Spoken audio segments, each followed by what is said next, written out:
The Buccateers podcast is a proud member of the TSPN, the Time Skew Podcast Network. You can catch our podcast on a number of outlets, including Google, Apple, Spotify, and timeskew.com. And you can follow us on Twitter today for updates and more at Buccateers. Good evening, ladies and gentlemen. Welcome back to another fantastic episode of the Buccateers. We have a very, very special guest today, one of the members of the Loose Cannons Podcast, one of their very own, Mr. Stank Bastard. We'll welcome him in here in a minute shortly. We're welcomed in by a couple of the crew as well, Cody G and Katz, and it's really a bittersweet episode. We got a lot of great to talk about, and then we have time to reflect on one of really the truest, greatest people in Buccaneers history. Vincent Jackson was a free agent acquisition and signed a contract based on our quarterback. Every number in that deal had to do around Josh Freeman. He did a lot of great work outside of the community, was a member of Tampa for a long time, still very involved with the Lightning, owned a restaurant, had the Action Jackson foundation, a lot of great things going on. We'll get into him later, but without further ado, we'll welcome in Stank. Stank, how we doing tonight? Thanks for joining us tonight here on the Buccateers. We're honored to have you. Thanks for having me, man. Yeah, it's tough to start off any show right now with what's happened here over the last 24 hours with Vincent, and you just see the outpouring of love all over social media. So many people have had contact with the guy and had been touched by him, and it's all positive. You know, he's going to leave a legacy of love and positivity, and you know, we can all only hope to have that kind of effect on people like he did. Yeah, everybody, Gerald McCoy, Daquan Bowers, Coach Bowers now, everybody around the NFL who was impacted by Vincent Jackson tweeted. The Chargers and Buccaneers both put out beautiful statements.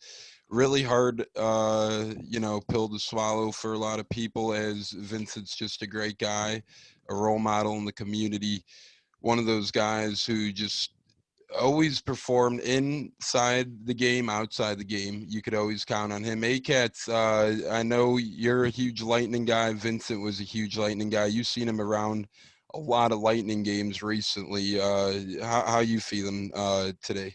It's a very tough pill to swallow, man. I'll tell you. I mean, he did so much on the field, even better off the field. Yeah, at Lightning games, he was always there, walking around. He wore a jersey. He was so approachable. I approached him. He just shook my hand. Very cool guy, down to earth. It's really a shame. He did a ton in the community. He's left a legacy behind, and I just wish, it's gone way too young. Way too young. Yeah, it's unfortunate we even have to be having this conversation, reflecting. And I watched some of his highlights yesterday, and I forgot, some of these. He's like pretty much Mike Evans, man. I mean, this is a guy who you throw the ball up to, he goes up and gets it. He didn't blow you away with that over-the-top speed, but he got open.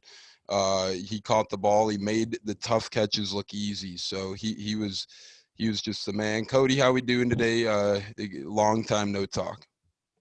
Good, man. Bittersweet. I still remember that free agency class getting Vincent Jackson, Knicks, and I think it's like Eric Wright or something.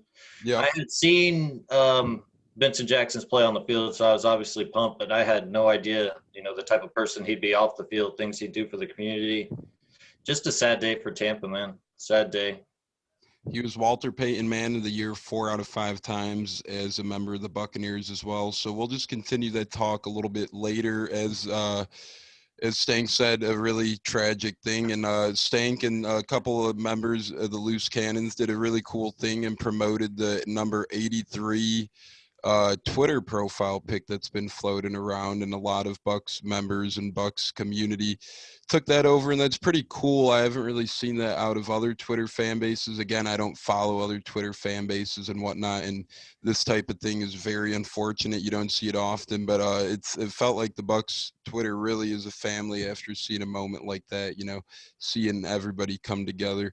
Vincent, everybody misses you. We love you. We'll talk about more of your good times in a bit. Stank. Yes, sir.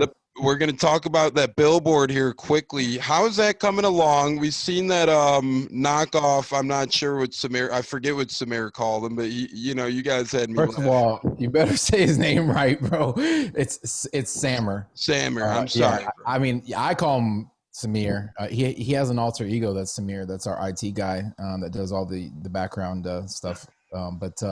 Yeah, Sammer.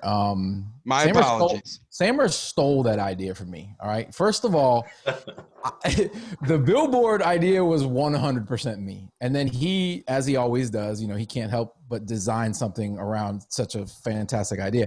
He went on and designed the billboard and tweeted it out, and has since taken pretty much full credit for it. Although it was 100% originated with me. It's grown into, you know, the response, the reaction has been crazy. I didn't think it was going to go national. It went national and was all over the place. And we had other media outlets hitting us up and interviewing us. ESPN Radio hit us up when we did an interview with them. But in regards to how it's going, it's going. I will say that. I'll say that to you right now.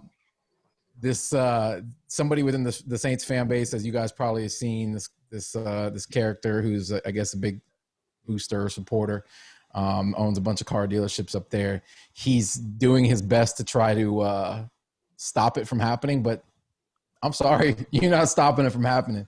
We have way too much. First of all, the donations, it was nuts. Sammer put the GoFundMe together, and in less than 48 hours, we raised $3,500, and it's still growing, by the way. And it's not just Bucs fans; it's Falcons fans, it's Carolina fans. As soon as it became national, we were getting donations from all over the fucking country, all over the world, because people want to see this happen. Because it's fuck the Saints, you know. Yeah, fuck them. And I think you guys actually inspired another GoFundMe. I've seen somebody started a GoFundMe for Antoine Winfield to pay his fine, actually. Yeah. Somebody asked me to start it. I was like, after what we were going through with the billboard thing, I just didn't have the time or the energy. But it's a fantastic idea. I mean, how ridiculous that they're going to find him. And Tyreek's been doing that shit to every team all year long. And, you know, he gets fined. I guess, you know, it's on the biggest stage in front of millions and millions and millions of people, but whatever. $7,500, that guy can shit that out. You got to focus on one GoFundMe battle at a time, and the billboard one is exactly the important one. Like you said, Winfield, you know, he could afford that fine. Nonetheless, Buck fans will help pay for it too. It's already filling up quick, but that billboard, that's going to be lovely. I heard the ESPN bits and pieces you and Poppy Latte shared. Those were pretty cool, man. It was pretty fun hearing you guys in that type of atmosphere and seeing you guys not only there, but along this playoff run, you know, on other Florida outlets as well. How were those experiences? Banning cheese, banning barbecue. You know, I had to ban those too. Usually it's all in a day for me, the cheese, the barbecue, everything. I eat good, but you guys had me going for a little bit. Yeah, I mean, that's a staple of most football fans' diet. Cheese and barbecue, you know. I think we all exist on a combination of both. Thankfully we didn't choose, I mean, you know, strategically we didn't choose to ban beer, which, you know, was probably the number one food group in that fat state of Wisconsin. We could have chosen that, but we didn't want to have people suffer too much, so we chose cheese, and it worked. I mean, I don't want to take full credit for the domination on the field, but I know as fans we did our part. We eliminated. We definitely hurt the economy in Wisconsin. We hit them real hard. We hit them where it hurts, and that's in the pocket. And I think it helped. Yeah, I think it did too, for sure. And then obviously the Super Bowl, we've seen that paid benefits, but the Loose Cannons nonetheless has been helping people out the whole way. And the Buccanidiots, Stank is a member and the founder of the Buccanidiots. So I'm the only member of the Buccanidiots, me and intern Betty. Which we haven't recorded in a while. She had COVID, and it's been a real hard road back for her. So expect that we will have some episodes during the off season, leading up to next year. It's fucking crazy. Like, it's already the middle of February. The draft is almost here. I'm usually tired of talking about the draft. I haven't talked shit about the draft whatsoever. I looked at my first mock draft the other day. It's weird. Like normally, that's all we talk about. In November, usually. November Yeah. 1st. That's Mhm. draft season, usually. Yeah. This is apparent fast too. I usually do draft interviews for TimeSkew, and last year I was lucky enough to interview a couple pros. Got Ben DiNucci, got a couple Bucks, Javon Hagan, Leverett, Josh Pearson. You know, Mhm. it was weird with COVID last year too, because you didn't have the combine, you didn't have a lot of the stuff to show you what a lot of these smaller school guys could do. And obviously we've seen the Bucks be such big benefits off smaller school guys like an LA Marpet and you know, like Ryan Jensen went to a small school, and then Alex Kappa went to a small school. So the draft will be interesting. I'm not prepared for it either. Cody and Katz, I don't know if you guys have dug up into it at all, but Not I really. sure as hell haven't looking into that shit. Normally by this time of year, I've watched like hours and hours of college tape. I'm a Stank. I watched like I saw John's mock draft. I think he had this taking Najee Harris, which I'd be cool with that. Normally not a running back guy in the first round, but at 32, it's not a great like edge class, everything I'm reading. So I don't know. I'd be good with that. But an early mock draft is an early mock draft. We'll see how it goes. Yeah, I mean, if we stay at 32, they're going to draft a guy who's going to make some impact now, right? I don't see them, you know, trying to build for the future right now. BA probably won't be here in 2 years. Tom Brady won't be here in 2 years. They want to win another Super Bowl. So drafting a guy like Najee or the running back out of Clemson, somebody like that who can pay dividends right away, makes sense to me. Yeah, I agree 100%. With that also. Yeah, that would make sense to me too. I mean, like you said, this window is very small, and for Bucks fans, it's very unusual we even get a window like this. So I'm always the type of personality that's all in for a championship. But damn it, you know, this offseason, I want us to go complete fucking ham. I want us to clear the slate fucking clean. I want us to go in there, not leave a guy without a contract that helped us win the shit this year. Maybe a couple lesser guys, they're going to get paid maybe. Like if Rakeem Nunez-Roches, hey, buddy, you go get that payday if you get offered, you know, that big time money. We've seen it time again with Super Bowl players. I mean, we overpaid Bo Allen right after he won a Super Bowl with the Eagles. And I love Bo Allen, you know, the big old guy in the elephant costume. And Vinny Curry.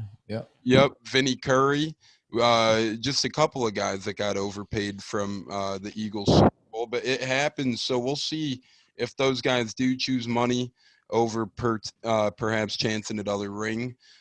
Jacksonville, a likely destination. Urban Meyer could have cost himself a couple shots at free agents with the questionable hire over there. So I don't know. It'll be interesting to see if these Bucks players do come back. Cody, I know you had a couple free agency topics and ideas you wanted to talk about in terms of pecking order of what we're looking at. So like our main guys, I love Godwin to pieces. I'm gonna just get that out of the way. But if I'm ranking Godwin and Shaq, just because of how deep we are at wide receiver, I think we have to prioritize Shaq. With that being said, I think we can, other than Fournette and McCoy, I think we can get our guys back. I think extend Donovan Smith, extend Brady, extend Jensen. That should help free up some cap. And then I think ultimately Godwin probably gets tagged, but we'll see how that goes. But Snake, I was kind of wondering where you would rank our main guys. Like, who is the priority? Who could we maybe afford to lose? How would you go about that? I'll first start off by saying I don't think we're going to lose, you know, any of the big three.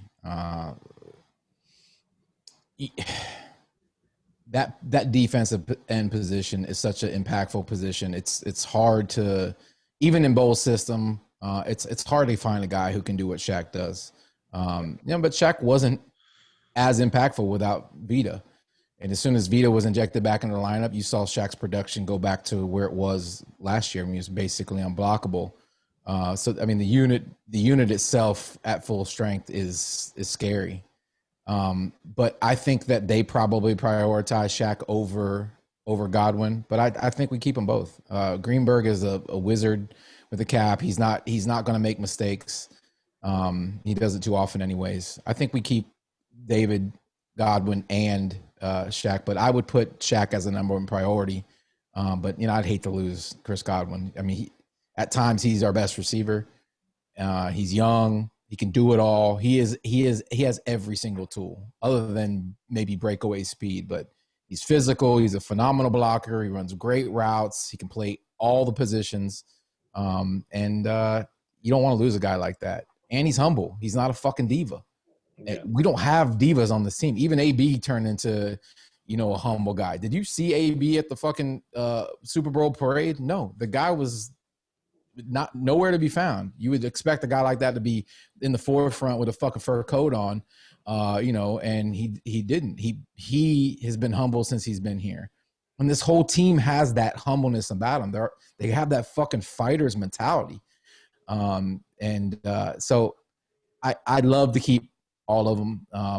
I don't think Levante wants to leave this team either. They all know that we can do this again.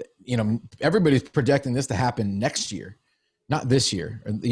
Most of the experts were like, it's going to take a while. It's going to take a season. And it took really almost the entire season, until that last stretch for us to get really rolling and find an identity on both sides of the ball. And we were lucky to carry that momentum. I don't want to say lucky. We carried that momentum and found the identity and started to believe, and rest is history, man. One of the fucking greatest seasons in all of sports history, in my opinion. Well, I think the most important thing was the sacrifice you made for all us Bucs fans going through that for a whole year. I don't know that my wife could have gone without the 2-inch 2-pump hammer for a whole year, but I appreciate the sacrifice you made for all of us. Like one of Sammer's favorite statements is that he's the best at being humble, and I try to be humble. I don't want to take all the credit for the championship, but I reached out to Jason Light. Me and him, we talk every once in a while, and I do expect a ring, Jason. I didn't say that to you, via DM, but I know everybody in that facility is sacrificed. You get tested with COVID every single day. Weren't able to travel, had to stay at home, couldn't live a normal life. Neither could I, Jason. Remember that. Yeah, a lot of Bucs fans have to look at you. And I know Gene from Buck What You Heard gave up beer, a very beloved drink of his choice, a couple tough choices. But it's almost harder if you think about it. Yeah. I think that's 1A and 1B right there for, It's tough, buddy. We're glad you made it to the other side at least. I did, man. Hopefully we'll have to see and hold our breath and see what I seen the other day on Twitter. You almost said you would do something. I forget what it was, but yeah, I said JJ Watt if he came here, I'd give it up for a week because he's obviously not the same. It doesn't have the same gravity as a guy like Tom Brady. And honestly, I don't want JJ Watt on this team. I don't. I think we all agree on that here. He makes everything kind of about himself. I get he's a charitable guy, but I don't think we need a personality like that on this team. We've got enough personality here. We don't need a piece like him. It's not like I would hate the guy if he came. I just don't think it's necessary. Yeah, if Shaq were to leave, I don't know. That might be a route they take. I could see, perhaps. But if he doesn't, if Shaq is still here, to me, that looks more like a luxury piece than obviously you can never have enough great pass rushers. I've always believed that. But if you're able to keep Shaq and you're able to keep Sue, then that's, to me, Watt is a guy. It's like, you kick the can, kick the tires rather, see if maybe he's willing to take a real team-friendly deal. If not, though, I'm not going to lose sleep over not getting him because, I'm like, a few years ago I would have seen it differently with a guy like Watt. Now, he's not what he used to be. He's not. I think he ends up in Tennessee or Green Bay or somewhere like that. I don't see him here. Yeah, I don't either. Yeah, Tennessee is good at overpaying useless free agent D linemen, so maybe he could either break that trend or continue to make that trend. No, really though, the guy's damn incredible. He's in Chicago right now, and he has a nice little lady on his side, that's for sure.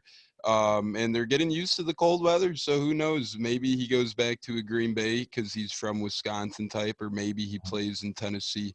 We'll see what happens. Or Pittsburgh, I forgot about Pittsburgh. You can go play. Yeah, brother. He'd be the third Watt down there. Mm-hmm. They just popped Watts out left and right. Could you imagine being the parents of those kids, seeing your fucking 3 kids in Pittsburgh playing together? That'd be the easiest. Usually you had the Mannings watching their kids go at it, or the Barbers watching their kids go at it. Here you could, hey, 3 Watts and 1, step right up. That'd be Dude, if I was his dad, I'd be selling sperm on the dark web. Nonstop. For real.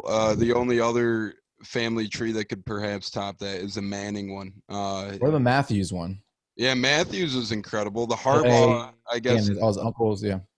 Harbaugh in terms of book smarts, because it was the 2 Harbaughs, and then their brother-in-law was the Indiana basketball head coach. I know he's technically not one of them, but a couple OG sports people around the league. And I heard the Mannings popped out another one that's throwing a lot of good football passes, so maybe we'll see him sooner or later at the NFL. But, yeah, this offseason is going to be crazy like no other. Fucking usually by now we're already knowing what free agents are targeting, knowing – who we're drafting, but right now we're still kind of celebrating the Super Bowl high.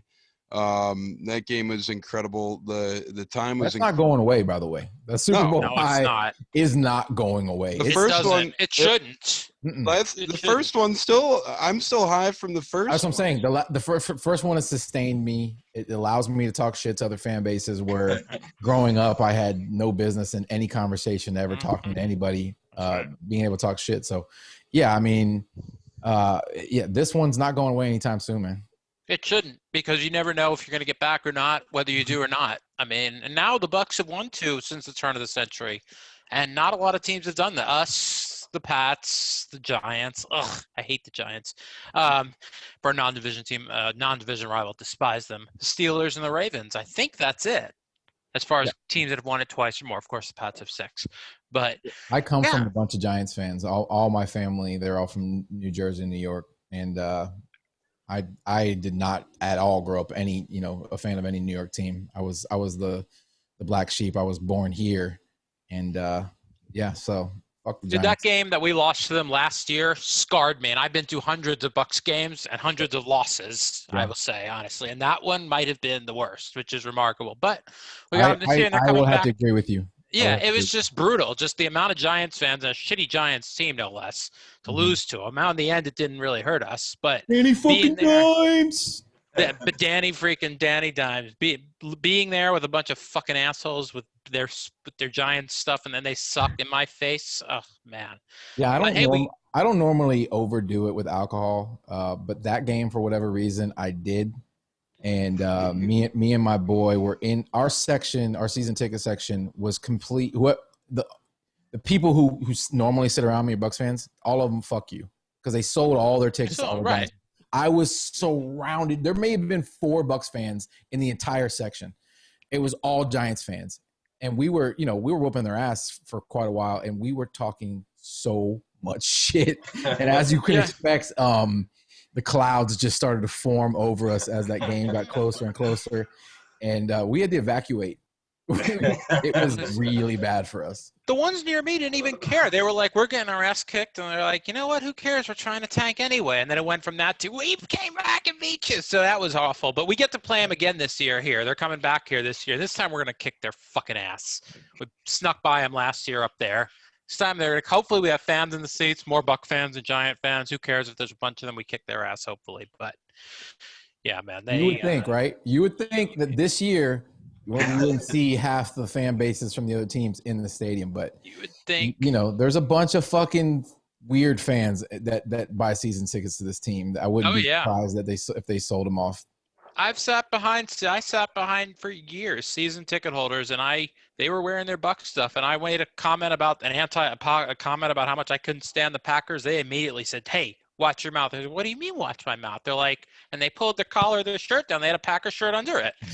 I was like, well, I appreciate you supporting us 7 out of 8 games. That's nice. But yeah, I've never understood the second team shit. I don't either. They've been, you lived here long enough. I get it. You're from Wisconsin.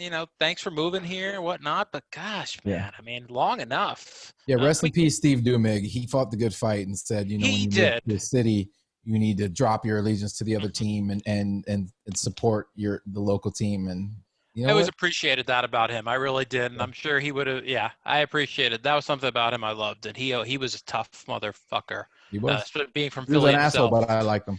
Yeah, I liked him too. Yeah, I didn't always agree with him, but I always appreciated that tough The mentality. best at getting he that had. phone to ring, wasn't he? He really knew how to manipulate his listeners. Oh yeah, he knew how to. Yeah, He I did. wish, and we miss him on local radio. Yeah, for sure. I'll leave it at that. But yeah, absolutely. Yeah, I'm a Chicagoan, and I, somehow ended up being a Buccaneer and Lightning fan. I'm half Chicago, half Tampa, but I definitely love my Buccaneers the most out of any of my fucking teams by far. Cubs I love, Bulls I love, Lightning I like a lot too. They're getting to the love point for me. Hockey grew on me because the fucking bastard Blackhawk owners blacked out games growing up for me, so I didn't get to watch any Blackhawks games. I think that's why I didn't really like hockey too much and shit. But the Buccaneers jumped on me when I was a youngin'. I remember just watching the games. My dad, when I was growing up, had DirecTV. Boom.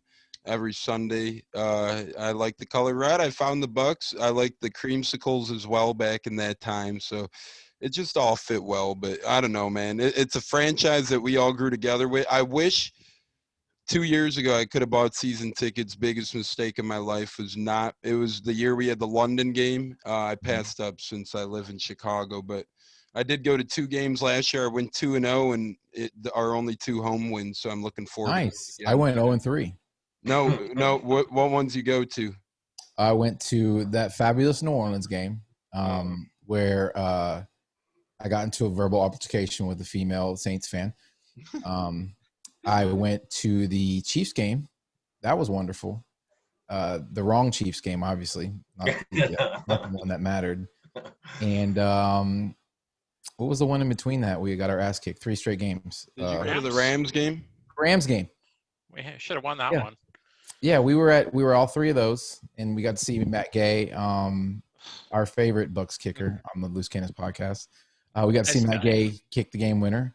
And Sammer and Matt were talking back and forth after the game. I was happy for Matt, but yeah. So 0-3 for the Loose Cannons crew, and that's why when I had several opportunities to go to the Super Bowl, but I declined only because I felt like it was going to be bad luck, and plus it was 1 ticket, and I couldn't take my wife, and so we ended up took one for the team, man.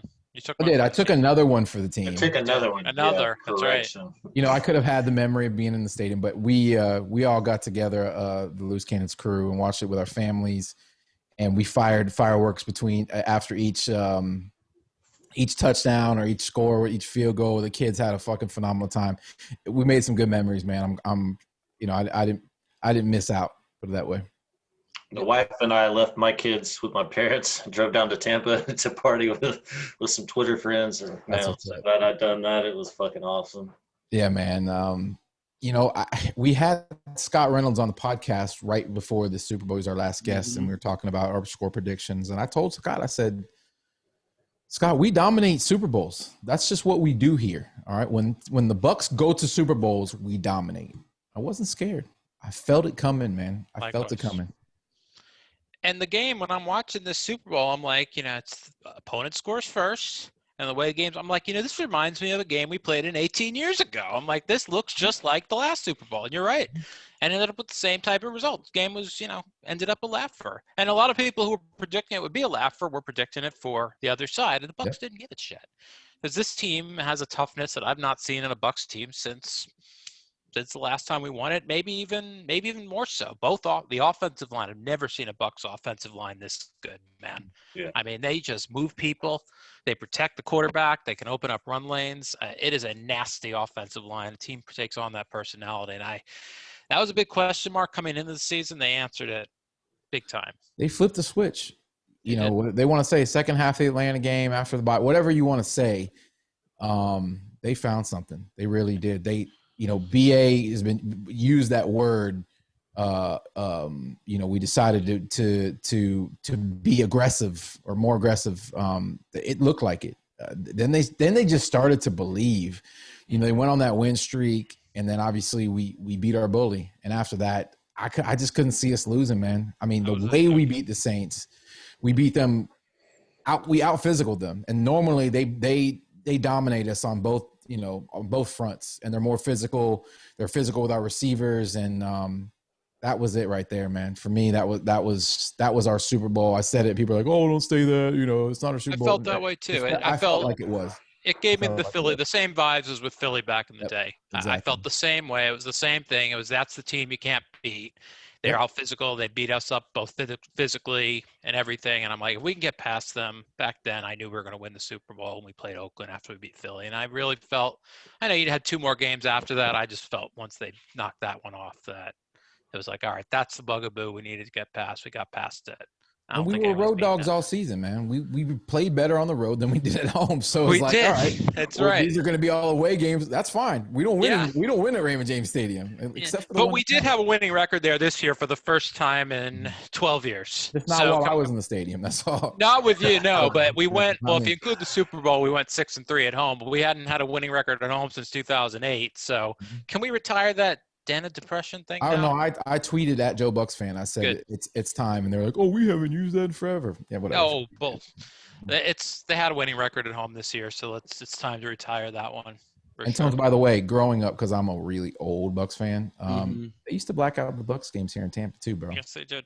Yeah, I remember one of our co-hosts, Stunna, said that he'd had to drive to Miami to watch Bucks games, or or one of the areas surrounding, just to watch. Yeah, you'd have to go to like a sports bar that had a real satellite dish and hope that they were able to get the game here illegally, because you weren't supposed to be able to do that in order to find the game at times. It sucked. That would have been OG though. They feel like a speakeasy watching a illegal Bucks game, at a sports bar a little bit, but. Glad we're, now playing winning football. Yeah, I think we only had 2 home wins last year against Arizona and the Colts, or 2 years ago now, I should say. Geez, I'm hung up. I still think it's this year. We're in off season now. 2 years ago, we only had 2 home wins under Bruce Arians. This year we did a little better, but for whatever reason, we just can't win home games. Now we can, but before that we couldn't. A couple factors attributed, but we turned that corner. We're fucking gonna win all 8 home games this upcoming year. I could feel it. You heard it here first. Yeah, we've never done that before, so there's a first time for everything. So let's go ahead and do that too. 7-1's our best. So if we do want to get back, though, if we do want to get back to the Super Bowl, I feel like we gotta. This year is a year we're expecting to win, as Stanks said already. It's kind of like I'm a Cubs fan. The Cubs won it a year early. And then the next year they had all that tampered expectations, and they kind of shit the bed in the playoffs. We got to hope that we just keep rolling this year, and we don't get that cocky head, because that is a thing. Having that hangover, that championship hangover, is very prevalent in a lot of sports. Look at the Chiefs, man. They thought they had that game. Travis Kelce was laughing, giggling like a schoolgirl before that fucking Super Bowl even started. And look at him, man. Look at where he ended up. But the difference is you got 7 time in the locker room. I mean, did you see Sean Murphy Bunting's Instagram after we win the Super Bowl? Everybody's in the locker room partying and, celebrating. They got the goggles on, or, dancing. And he pans over to Brady's locker, and Brady's just over there by himself, getting dressed, changing, like, okay. It's business as usual, man. Look, I mean, he's already, TB12's page is already tweeting out. He's out there working out. I doubt there's going to be that cockiness when they get in a locker, because they go as he goes. He's going to go in there and he's going to be like, great. So what? We won a fucking Super Bowl. Yep. That was last year. I doubt we just don't have those types of personalities on this team either, I don't think. So I could be wrong. You got to stay healthy. There's a lot of fucking factors that go into it. We really did a good job of dealing with COVID this year, and we stayed healthy in the right places and got Vita back when it fucking counted. That was, you can't understate how much that guy means to that defense. You just can't. Reminds me a lot. Warren Sapp would say, and I'm not putting him in that category, obviously, although he's still a long way to go in his career. He would be like, who took on the double teams? He'd grunt in that voice. Who took on and man, I mean, just the amount of guys you have to commit just to to account for a guy like Vita Vea when he's not there. All due respect to Raheem Nunez, Roches, and Sue had a great year, did a great job. When you put Vita Vea and Sue in the middle of that defense with those defensive ends, the one-on-ones you're going to get for Shaq Barrett and JPP, it's not a coincidence, in my opinion, that they got sacked Rodgers 5 times, harassed Mahomes, pressured him more than anyone has.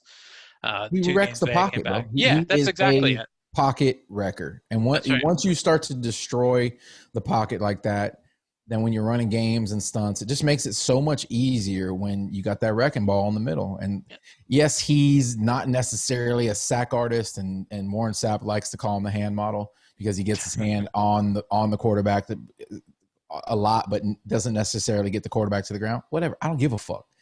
Pressure helps, and he comes directly up the middle for the most part. Although he had some fucking reps out of the defensive end. And they lined him up on the edge. Offensive tackles were not ready for that kind of body. He moves people. He moves people. Exactly. So, there's not a lot of guys that do that in the league. He's up there, and I'm gonna say he's in the top 5 in my opinion. You're talking defensive tackles. Obviously, Aaron Donald's in a class by himself, but after that, he's up there. So you keep him healthy. Aaron Donald's not a normal human, bro. I mean, no, he's not. Even Warren Sapp says he's the greatest defensive tackle, or will be ever. And you know how hard it is to get him to look say at the that. man's body, bro. And keep in mind, if you watch UFC, look at those heavyweights. They're all, 230, 240, and half of them are out of shape. And this guy's like 270, 280, and 0% body fat. It's for me. You don't see defensive tackles that look like that. You don't. You don't see humans that look like that. Unless your name is Bob Sapp and you've been fucking injecting steroids in your dick hole for 30 years. No, you don't. He's a freak. Absolutely. Yeah. And speaking of, we're here once again with a Stank Bastard, member of the Loose Cannons. Sorry for the dickhole statement. You can eliminate that. I forgot to ask you if I can speak freely here. Oh yeah. Hey. Okay, good. I've said a lot worse. Yeah. Whatever the hell you're thinking, my friend. We've had guys who are more G than Mr. Rogers, and we've had guys that are more X than X on your podcast himself. So, it's gone both ways here, man. We love both sides of the spectrum, and we like to have fun. So whatever you're feeling, you want to throw a dick hole in there, you want to throw it. Just whatever. came out, bro. I don't plan these types of things. Somewhere inside of me that these thoughts exist, and they just come out in weird ways, man. Hey, no worries on that. So we'll wrap up here with a couple more Super Bowl talk and off-season questions, and we'll get into Vincent Jackson to end the pod a little bit more. Talk about some good moments, bright spots we had of his. I know there were a lot, but just excuse me. Just want to get into talking a little more here about this historic season because it was fucking historic. We had a lot of good rookies. Worse, Winfield. Johnson had a couple huge catches. Stank, I want to get your thoughts. The one tweet that cracked me up was Warren Sapp saying that Tyler Johnson, he's the best Johnson that Tampa's had catching passes pretty much. But then the other day, Warren Sapp actually went on Keyshawn's show, and it was like buddy. It confused me a little bit. Do these fucking guys really hate each other? Stank, I don't know if you know. I know you've had. I'll answer that in a minute. But Loose Cannons. You go ahead first. Loose Cannons have ran in. I think it's like at this point it's become like an inside joke. I don't, Warren Sapp's an asshole. Everybody knows that. I'm sure he talks shit to his own fucking grandmother. The guy, so him talking shit to Keyshawn's probably like, that's just Warren being Warren. That's what I'm thinking. He's an asshole, but he's our asshole, and you need an asshole like that to win. Honestly, I don't think it was an awkward interview, to be honest. I was watching. I'm like, I don't think these two guys like each other, but it's been 18 years now. So it's like, fuck it, man. I mean, how long are you going to hold a grudge for? But you ever owned a pit bull? I have not. I lived with one, but I did not. That reminds me of just like a wild animal. You may think that they're your friend, you can feed them, but that motherfucker might bite you at any moment. Almost like Mike Tyson. Like that's a great analogy. You see Mike Tyson being interviewed. Like you don't want to get too comfortable around that guy. I bought him a drink at the game. I was, I didn't know what to expect. He could have thrown it in my fucking face, or he could have been like, "Yo, what's up? That's really cool." Thankfully, he was like, "That was really cool." But then Sammer tweets at him like, hey, you know, I made this for you. And he's like, go fuck yourself. So you never know. You know, I mean, everybody wants to tell Sammer to go fuck himself. You know, obviously, you know, Sap felt that. So I give him credit for that shit, honestly. It's just how he is. That's how he rolls, man. How he always rolled. You know, hey, when he told Mike Sherman, you're a shit-eating hound, and if I weren't 30 with a kid in a conscience, I'd have beat the shit out of you at the 35-yard line. Not to mention put a jersey on that got on tape. The part I just said did not get on tape, but it's in his book. Hey, that's why you love Warren Sapp. That's why everyone else hates him. Like you said, he's our asshole. But everyone knows he's one of the best defensive tackles to ever play the game. So, and besides, Mike Sherman was a bitch anyway. Yeah. Yes, it was. The fact that he even interviewed for the head coaching job of the Bucs at one point in time was depressing. I remember hearing Mike Sherman, you know, was interviewing, and I was like, fuck. I think he even got brought back for his second interview. I could be wrong, but I think he, like, you know, he was seriously flirting with the Bucs at one point when we hired Greg Schiano ultimately, but that shit gave me the creeps, and we almost hired Mike Sherman. Yeah, a lot of media heads like Keyshawn and Sat probably just get along on air. I know real quick, I was in Dicka's Steakhouse one time in the city, Mike Dicka's, and I seen him fucking sitting down, and I'm like, I got to go up to him. Him and Ron Jaworski used to be on ESPN Morning Show, ESPN. I forget what the fuck, ESPN Countdown, I think they called it, but they had that beef on there.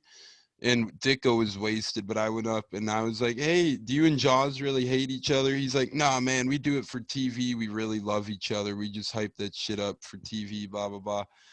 I mean, Dicko was wasted out of his mind, feeling good. But the guy he is, I don't think Mike Dicko would lie to me. You know, the man is a man of he tells it like it is. He tells what's on his mind. It may not be great all the time, but Mike Ditka definitely doesn't leave anything on the plate. He kind of reminds me of Warren Sapp a little bit, you know, just fucking, like Stanks said, one of those animals that may bite you when you get close to him.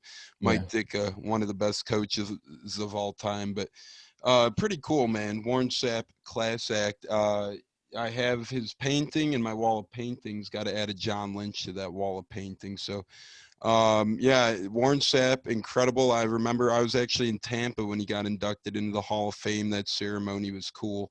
I thought he was a hell of an analyzer on NFL Network back in the day. I know he ran into some troubles and whatnot, but did he? Yeah, Yes. you know. What, you mean hookers? Oh, okay. Yeah. But some people consider that trouble. Some others consider it a good night. Got caught. Hey, he's helping the economy in one way, you know. Too. Sorry, I say that. Other than that, I really did think he was a good football mind, though, at breaking down the game. But Warren, you know, good guy, one of the Bucs legends. Hopefully, Vita Vea. I don't like, though, that hand model coming full circle to that. That shit's got to go. I know Warren, you know, probably feels a little threatened, even though they're kind of different types of, you know, players. Warren was more just fucking, you know, I'm gonna get your ass quarterback, and Vea was just more of a, I'm gonna absorb every O lineman in the book type of guy. But both great at their own thing. You can't talk shit anymore, man.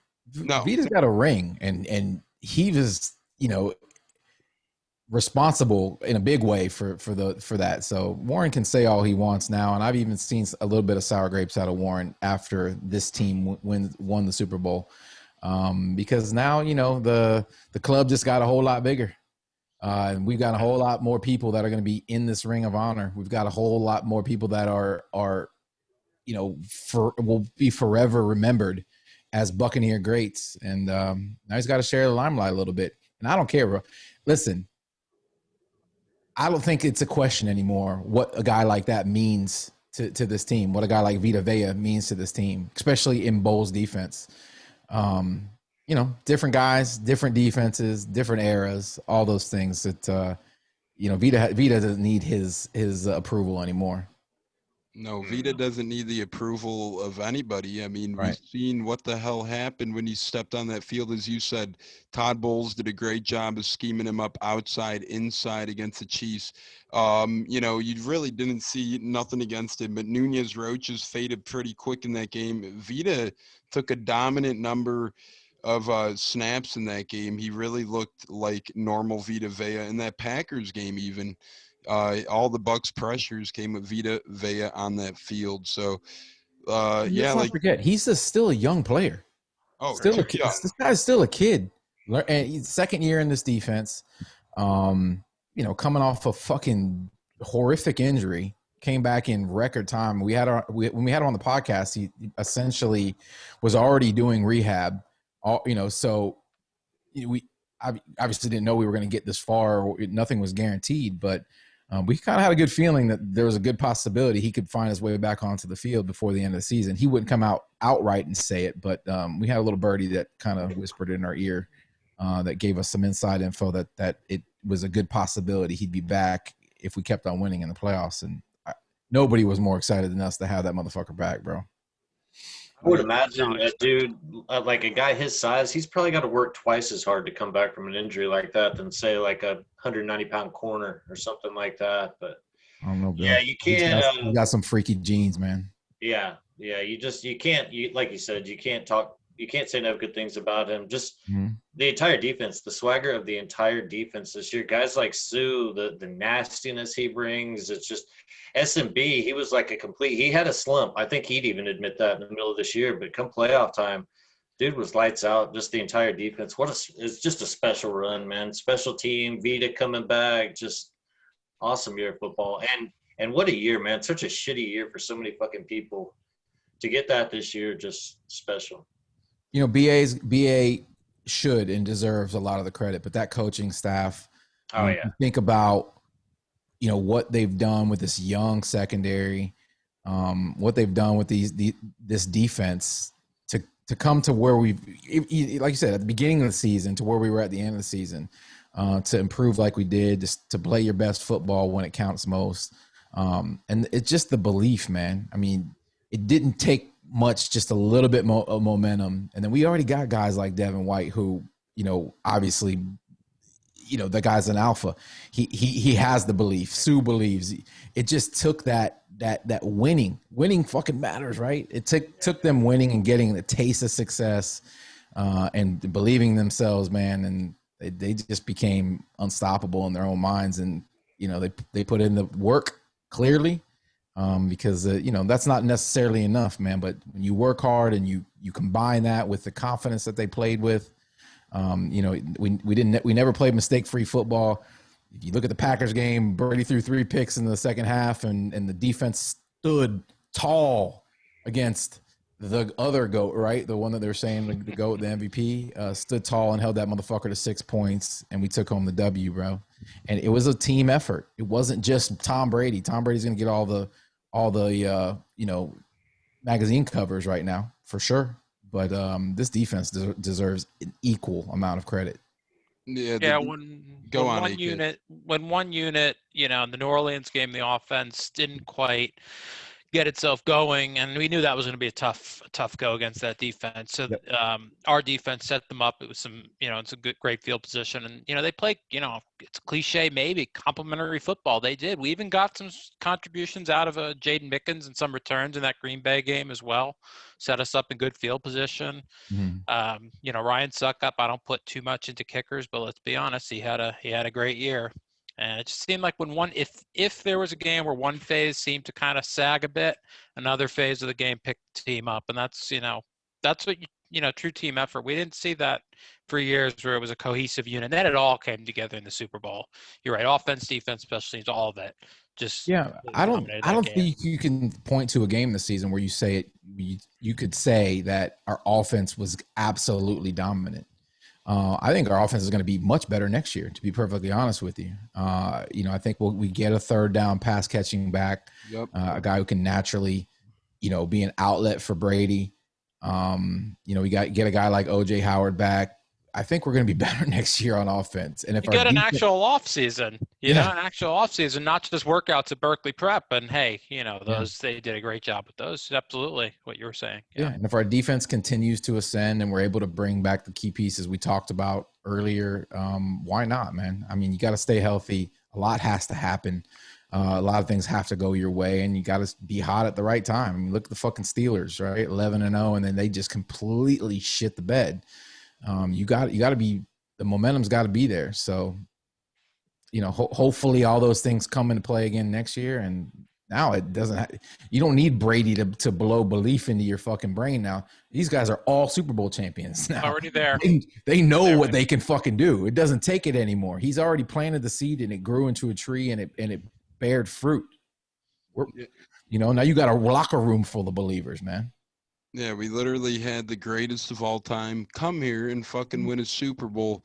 I don't want to hear that Montana comparison because he didn't win shit when he went elsewhere. We literally had this guy come here, win a bowl after this 18-year streak of losing season after losing season.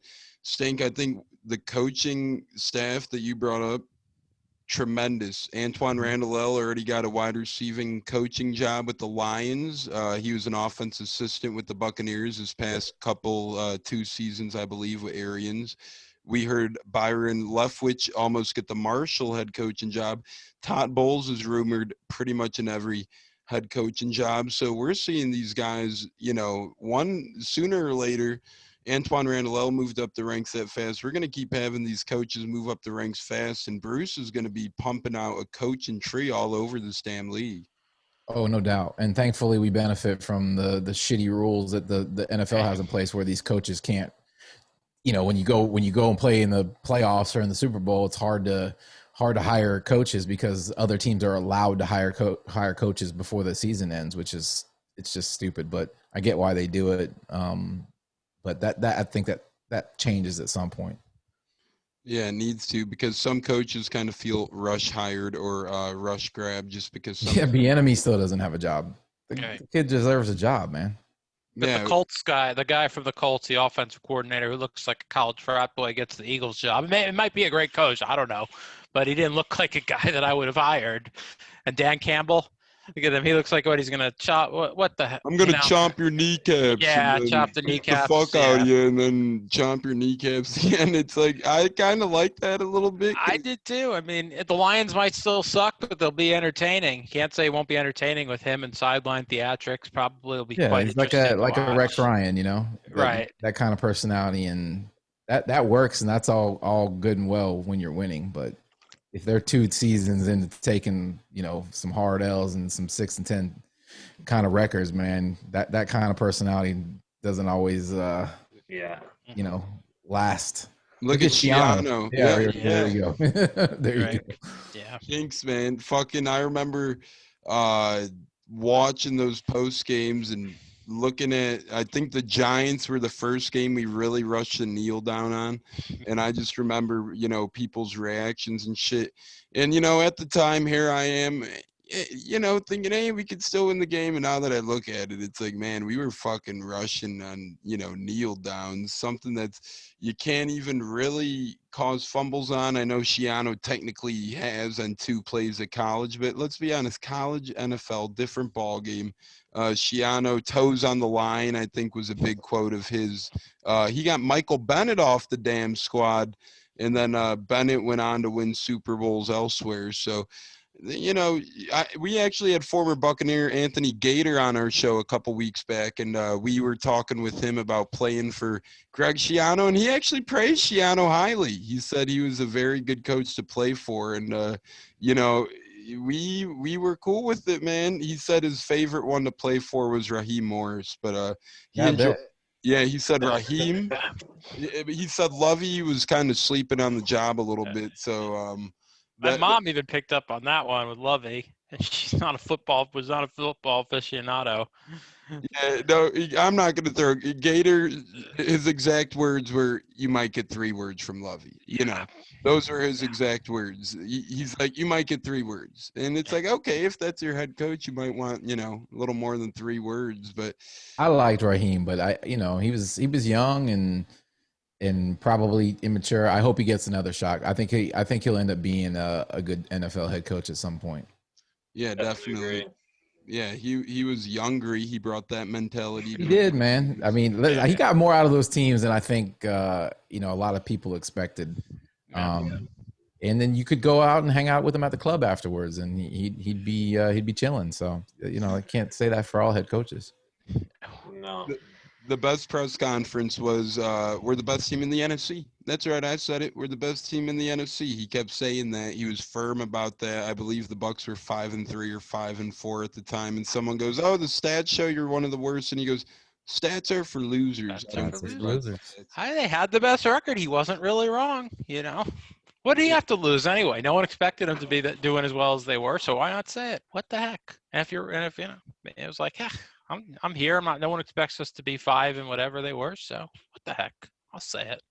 It'd be incredible. It's hard to replace a guy like Gruden too. So yeah. Especially unexpectedly like that. I mean, let's all remember here briefly before we do move on. We fucking out of nowhere, man. It was like Joey Galloway's gone, Derek Brooks is gone. A lot. They released veterans left and right. Ike Hilliard. Warwick Dunn as well Dunn. in his second stint. Yep. That was tragic, man. That was like the fucking dismissal of all the OGs right there. You knew something was up. And then Raheem Morris got promoted to replace Monty Kiffin as defensive coordinator. And then 2 weeks later, actually, John Gruden's gone, and this guy's going to get another promotion. I wish I could get 2 like that in my job within a 2-week span, man. I think we all wish we could get that type of promotion. 2 of them within less than a month. Pretty cool. Cool gig. Yeah, it's interesting. It's been a long hard path to get back to where we're at right now, and it was never promised. I think you guys alluded to that earlier, man. There's fan bases that haven't seen a Super Bowl and that may never see a fucking Super Bowl. There are no guarantees, man. You can have amazing squads. I mean, as much as I hate them, Atlanta's had some fucking amazing teams, right? And they were right there on the cusp of taking a trophy home, and we all know what happened after. They may never ever get back, right? Their doors closed. They're talking about getting rid of Matt Ryan. They're in rebuild mode. Like, you know, fucking Julio Jones is getting long in the tooth. That's it.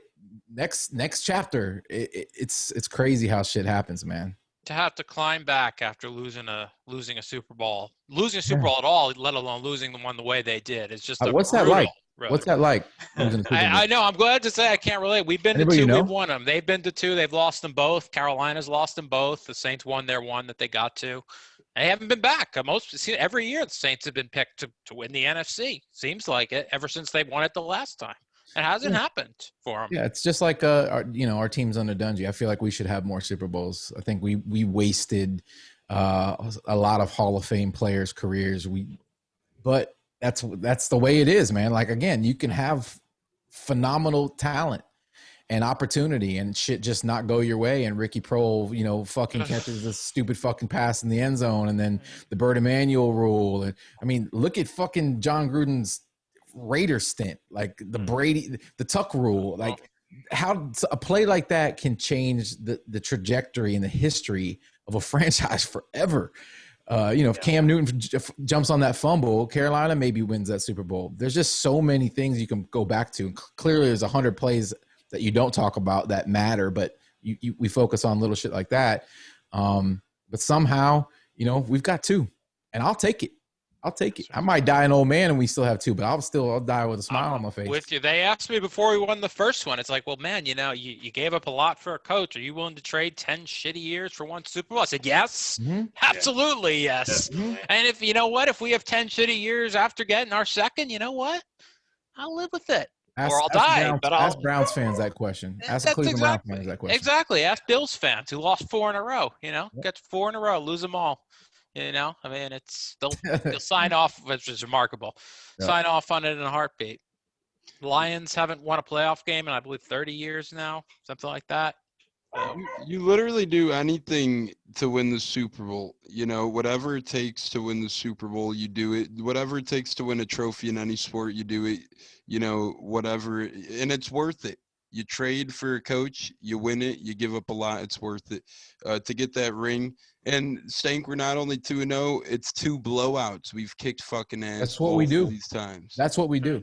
And the thing is, we haven't mortgaged anything right now. This team, if BA and Brady go away in a year or 2, it's not like we did the last time. You know what I mean? Like, yes, Levante's career will eventually come to an end, and then you'll see the same with Mike Evans. But we got a lot of fucking young talent on this team, man. we got a core group of players who will be Super Bowl champions and get to groom, the rookies this year and the year after that. I think that's how you build sustainability, right?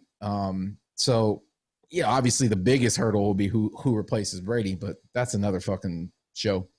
Yeah, absolutely, guys. And real quick here, once again, as we wrap up, we're going to just bring up our favorite VJax moments. We're going to end on talking about a great guy, but we're going to make it good things. We're going to talk about our favorite, what we've seen out of VJ. We are here with Stank Bastard, co-host of the Loose Cannons podcast. You've seen this guy on ESPN. You heard him on ESPN, seen him on Florida TV. Yeah. A lot of popularity the past 8 weeks, and very deservingly so. These guys have great content, couple of podcasts between Loose Cannons Buccanidiots, and some great merchandise as well. You can check him, Populate, Samir, and I still can't say it. I can't say shit, bro. I have a speech impediment. I don't know. You can. I like it actually. Please don't say his name right the entire time. He doesn't deserve your respect until he comes on here. No, he deserves my respect for sure. But yeah. And Populate and X, a lot of great guys there. I'm like Keyshawn Johnson, and I don't like to be like Keyshawn Johnson, but if you listen to that guy, he botches every damn name, and he knowingly does it over and over again in the mornings, and it's like, Key, what the hell are you doing? But that's how I'm feeling right now. Anyways, VJ, yeah, I don't want to compare myself to a guy we just ripped a new asshole, Keyshawn Johnson, but hey, Super Bowl champion. Keyshawn. Yeah, I like Keyshawn. He helped us win a Super Bowl. So, we gave up a lot to get him as well, but he helped us win. So, yeah. Yeah, and you never know, honestly, maybe he has a different side of the story. I'd love to hear it. One time he really never came out too much and said, it's been more so Warren Sapp and them chirping. I'd love to hear what Keyshawn has to say. But from one receiver to another, Vincent Jackson, age of 38, way too young. One of the best of all time in the Buccaneers uniform at the wide receiver position. This guy came to Tampa, for those of you that don't know, signed a 5-year, $55,555,055 contract, all fives. And people say, why 5? The Buccaneers quarterback at the time was Josh Freeman, who was number 5. Goes to show the type of guy Vincent Jackson is, the type of teammate he is, wants to warm up, wants to accustom with his quarterback right away, doesn't even know him, does that. Elected a team captain in his first year. In his first year, he set multiple records alone, including a 216-yard receiving game. Was voted to Pro Bowls with the Bucs, owned a restaurant in the community. So many great things to talk about this guy. What were some of your guys' favorite moments or, impressions of Mr. Vincent Jackson, number 83, in a Buccaneers uniform? Well, that game, thinking back to Lovey's first year, we won 2 games.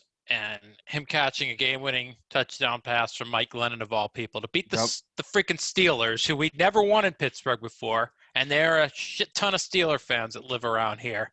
And VJax catching a game winner against that team, that one stands out to me.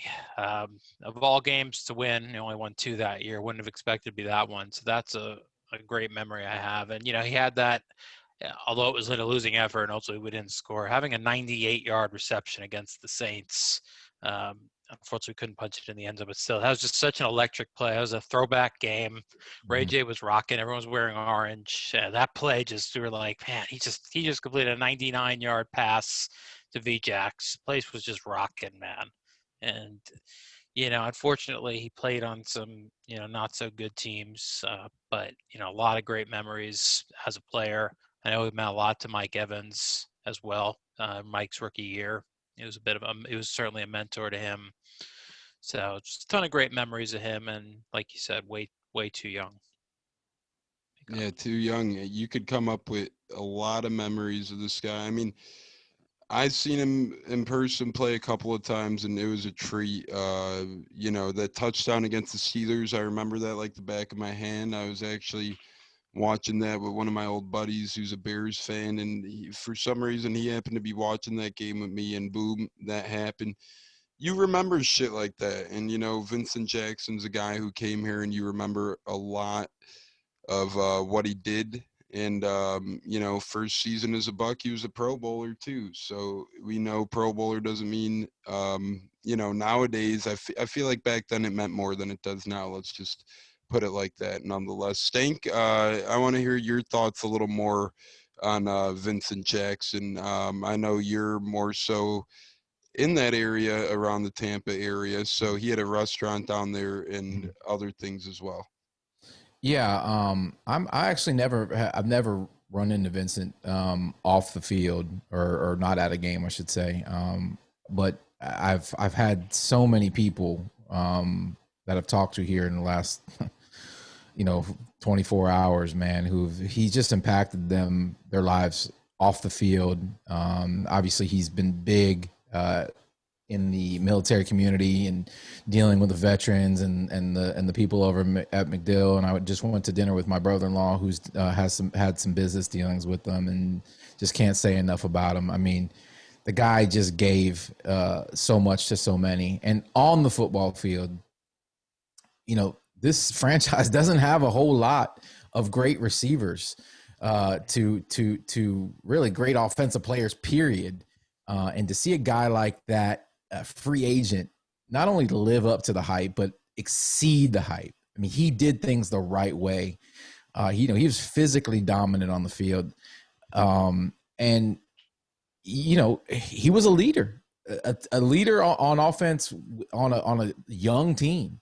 And, I think him and Freeman had some great chemistry. And then to see, how his work ethic and the way he did things rub off on Mike Evans. I mean, they play so much the same, do they not? Like he really took on, a lot of V-Jax's game.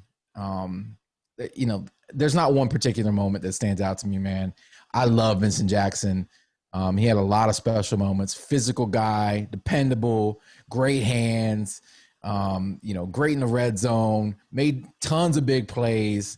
He has to go down as one of the maybe top 3 receivers in Buccaneer history. Yeah, I agree with that. I mean, he's going to be sorely missed. It's just fucking weird that we're even talking about this right now. And I don't want to get into speculation in regards to what happened. Ultimately, it doesn't matter to me, man. What a great dude. That's life, man. He's going to be, he's not going to be forgotten, man. There's too much love out there, and that's that's the feeling I want to carry from this particular tragedy, man. That the guy is just, he did so much, and I can only hope to have just a small impact on the people that I come in contact with, and people like that, they inspire you to want to be better and do more. And then hearing all the stories, the ones that media didn't cover, the ones where the cameras weren't there, and now you see people tweeting pictures of their experiences with the guy. Like he really left a real fucking impact. He didn't just do it for the sake of his name or to get any kind of fucking notoriety. He did it because he wanted to, and he cared legitimately, and that's uncommon. Yeah, and for people who kept up with VJ's life after the Buccaneers, once he retired, as Stank said, he did a lot of things. He was posting on Instagram, on Twitter, all these things, owned a restaurant, was at a bunch of Lightning games, did a bunch of military work. He came from a military family as his parents were in the military, so he had so much love and appreciation for the military, just so much outpouring respect everybody around the league had for VJ. He loved his Tampa Bay Lightning, just so much about this guy in his community. It's just so tragic. You really think that when you're an athlete, everything's great and everything's perfect. And, no speculation here, but it's just sad. A couple former NFL players came out today, Ryan Leaf, Greg Camarillo. They both had tweets and videos that said, they feel bad for their brothers. It's like you become a NFL veteran and everyone stops checking on you. You don't wear that shield or uniform anymore, so nobody really cares about you like they once did. And that kind of hit me different. That's like, damn, we love these guys when they're playing for us, but, we see it sometimes when it's off the field incidents, or we're the first to throw these guys to the side. And, it's just kind of crazy. Life after football, there's so much more to life than football for these guys. And a guy like Vincent, perfect example of just a great guy outside of football. Cody, thoughts on Vincent and the great legacy he had on and off the field? Well, like they both touched on, obviously amazing player, one of the best wide receivers ever to wear a Tampa uniform. I've been surprised. Like I always heard how great of a guy he was off the field, but I've been surprised with how many people shared pictures or stories with him, like the fans. Like that dude really took time with the fans. Like I've not seen a bad word. Everyone said how gracious he was, sign anything, take any picture, talk to you. So I don't know. He's leaving a legacy. Like it's obviously terrible. Whatever happened, however it happened, it's just sad. It sucks to lose a person like that, man. He left a legacy. Kids can look up to him. That's the type of athlete, people should aspire to be, the person and athletes. So just a sad day in Tampa, man. He will definitely be missed.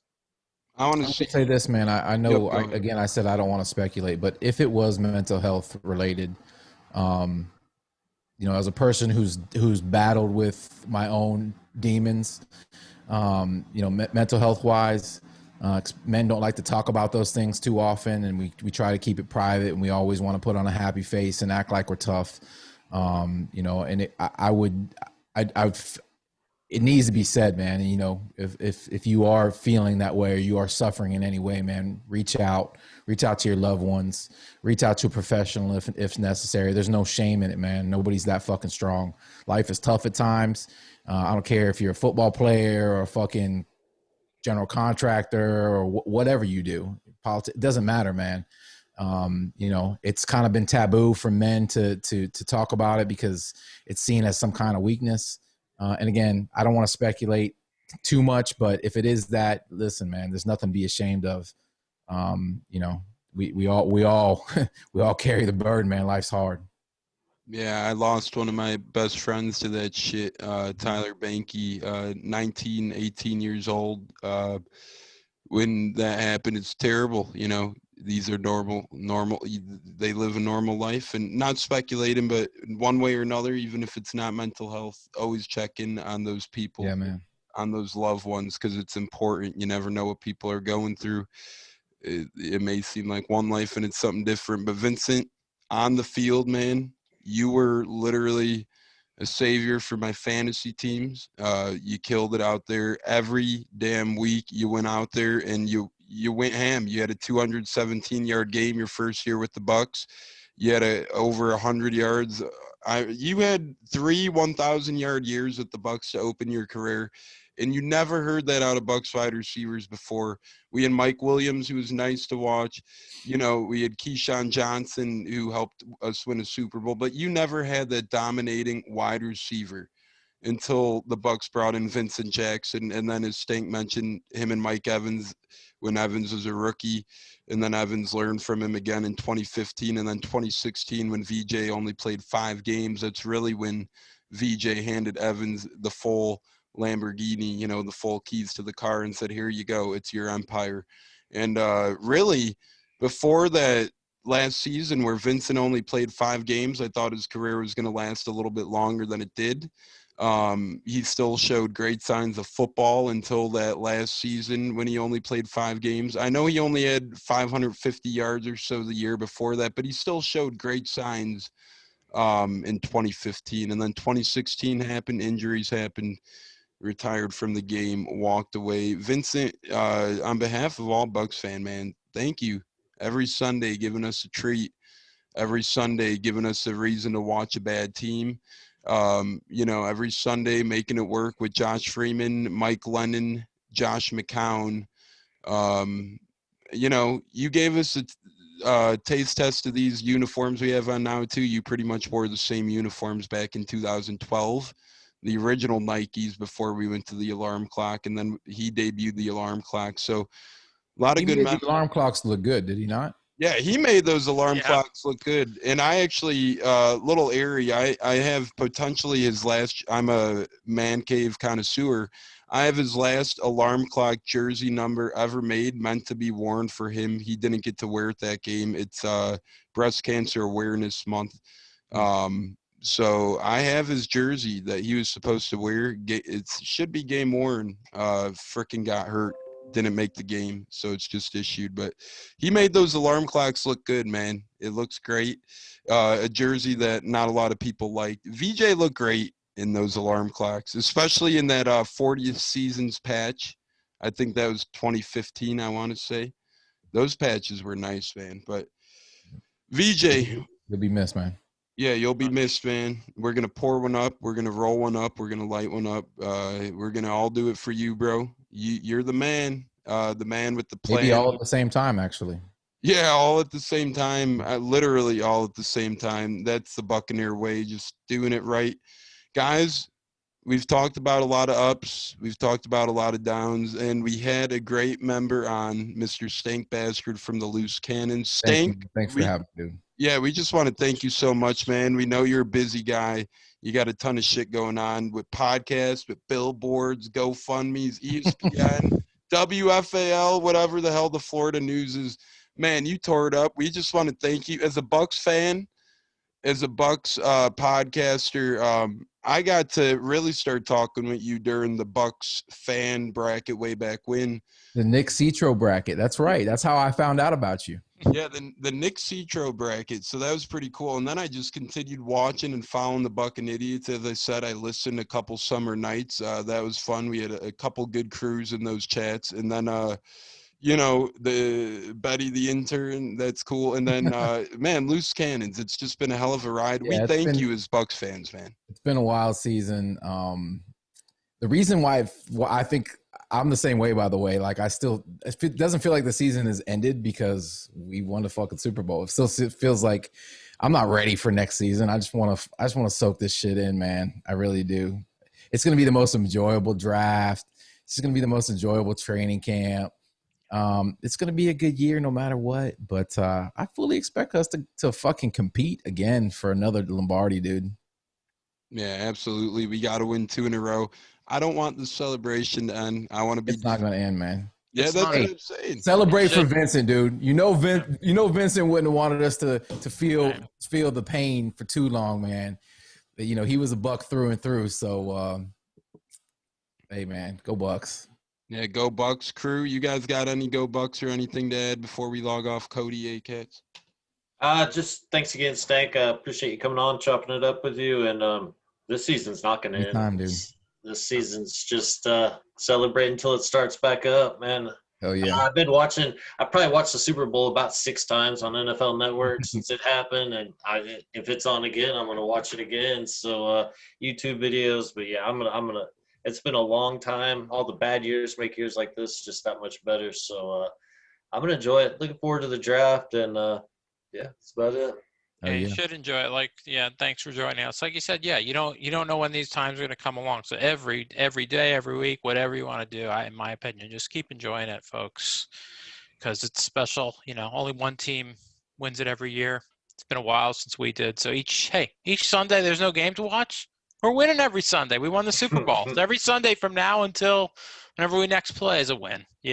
Look at it that way. I have YouTube TV, and I actually have all the games from the season. I guess you can say DVR'd. I don't know whether they're still available for me to watch. So I plan on actually watching the entire season, every game again, if I can get around to it. Just to go through the ups and downs, and then obviously knowing where it all ultimately leads. It's gonna be fun, and I'll probably do that for the next 20 years until we win another one. Just kidding. We're going to win next year, motherfucker. Then we could have 3 Super Bowls to watch during the off season. So it could be a series, we could do the 2002 Super Bowl, then the 2020 and the 2021. It could be a trilogy. I actually said the other day, I think I'm going to rewatch our original Super Bowl season this off season. Cause it'll be a little fresh, I didn't see a lot of. Can we get a 4K copy of that? Can the NFL like release the actual fucking NFL films footage and then remaster these Super Bowls so the fans can actually see this shit so it doesn't look like it was filmed on a fucking, fucking Motorola Razr phone? Yeah, I'm not even sure where I'm going to be able to watch half these games. I'm sure they're going to be pixelated on someone's, flip phone. I have a VCR tape of it in here. I do too. I don't know if I still have it, but I did. I used to tape them all. I'd tape over the losses. I keep the wins back when I had a VCR. When life was simpler, but I enjoy. Yeah, I think I have one on tape with like Seinfeld reruns on there. Bucks literally, that's what we did. We skipped the DVD. We won when VCRs were popular. Now we won with streaming. Who the hell knows what'll be popular after we win back to back with streaming? Next time we win, who knows what? When you watch Black Mirror, bro, that shit's gonna get fucking put right into your dome. No that DVR. Shit, you're gonna have it internally embedded, right into your brain. There's so many crazy episodes of that show. If anyone likes good mind games, go check out Black Mirror. Very futuristic. Love that shit. Lot of trippy mind games, man. You'll leave that episode not knowing what your name is. You'll sleep all kinds of ways at night. Great show. Go check it out. Great podcast, nonetheless, with Mr. Stank Bastard on the Buccateers. Be on the lookout next week. We got the man who brought the GOAT to the parade, Mr. Rhett Matthews. He'll be joining Mr. the Buccateers. Rhett, the legend. Yeah, the legend. We got a couple podcast legends joining us back to back. A fucking GOAT to the parade, an actual GOAT. An actual goat to the parade, and we brought one of the podcast goats to our show tonight, and Mr. Stank. Oh, what a segue! I love it. No, I don't know. Once again, as we log off, my man, thanks again, everyone. It's been fun. Thanks for having me, guys. Yes, sir. Fuck the Saints. Fuck the Saints. That billboard's coming soon, baby. Yes, sir. Yeah, billboard's coming soon. Be on the lookout for that knockoff businessman in New Orleans. Right. He looks like a rundown greaser from the 70s. He could use a shower. Looks like a fucking straight up head of a vampire nest. So we are in fact gonna fuck around and find out. We are, bro. What the fuck can he possibly do? Seriously, what can he do? Is he gonna raise my interest rate somehow? Is he gonna find out who my car loan is? He's a freaking used car salesman. Yeah, what is he gonna do? Yeah, what's he gonna do? Everyone be on the lookout for what the hell he's gonna do to the Loose Cannons crew. He's threatened them. So we'll see if the noise is coming. This guy's bring it on, you albino bitch. Yeah, I don't think he wants that smoke in Tampa, and he's a bit. How are you gonna threaten Florida man, bro? Do you understand what kind of people we have in this state? Please come on down here, bro. Yeah, that's right. Yeah, they don't know who they're messing with. They got Hulk Hogan down there. He'll come out of nowhere and rip some heads. No, but for real. We got Batista that lives in this fucking town. We got a lot of wrestlers in this town. We got Titus O'Neil around here. Titus O'Neil, big Bucks fan. Charlotte Flair, she's somewhere over there. So a lot of big ones, a lot of great community peeps. I don't know why you'd be scared of wrestlers, but still, they're here. Hey, yeah. I just thought of the first big guy who popped into my head, but could have named a better threatener for sure. It works though, bro. The Hulk is still, he might be a little saggy, a little over tan, but it's still scary. Yeah, the dude knows business. So, dude, if you're listening to this, fuck you. Yeah, fuck you. Thank you. We're logging off on that. Fuck you, man. It's been a great episode.